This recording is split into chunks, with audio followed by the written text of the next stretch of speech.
venue au forum de Giverny, eh bien c'est parce que c'est aujourd'hui l'équivalent du Davos de la RSE pour la France et pour l'Europe maintenant. C'est vrai qu'on a besoin d'un lieu où en fait les sujets de la durabilité et de l'entreprise se retrouvent ensemble.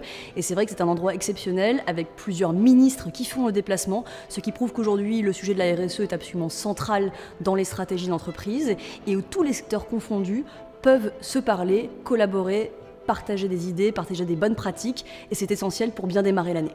En tant qu'économiste de l'eau, expert de ces sujets depuis 15 ans, alors qu'on a pris une forme de retard dans ces sujets par rapport au CO2, par rapport au carbone, ce que j'aimerais dire aux décideurs aujourd'hui, c'est que l'enjeu de l'eau est un enjeu en partie économique. Dans 90% des cas dans le monde, l'eau est utilisée pour produire des biens économiques. Et on se rend compte aujourd'hui qu'en France et en Europe, l'eau est un enjeu de sécurité, c'est-à-dire qu'on en a besoin pour produire toute notre agriculture, toute notre industrie, une partie de notre énergie.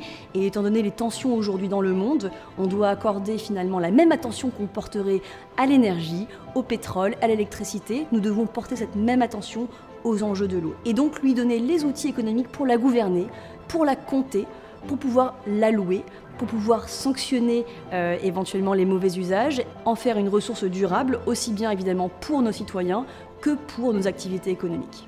Alors aujourd'hui, c'est vrai qu'on sort d'une dizaine d'années où finalement on a mis en place une gouvernance pour le climat, pour le CO2, ce qui est très bien parce que maintenant nous avons des directions RSE qui sont au comité exécutif des boîtes. La plupart des PDG sont intéressés financièrement par la performance RSE des boîtes et on sait ce que c'est qu'une comptabilité environnementale et la régulation fait qu'on est obligé maintenant de donner et de publier ces performances. Ça c'est une bonne chose. Maintenant pour l'eau spécifiquement, comment convaincre les dirigeants que c'est important? Il suffit de regarder à quel point être privé d'eau coûte très cher à nos industries, à notre agriculture et donc ce n'est pas tant le prix de l'eau que l'absence de l'eau qui devient une contrainte opérationnelle et c'est pour ça qu'on aide et qu'on accompagne les dirigeants à traiter l'eau comme un sujet stratégique qui va malheureusement nous coûter beaucoup d'argent si on n'en a plus et qu'il faut préserver pour tous afin d'éviter les conflits.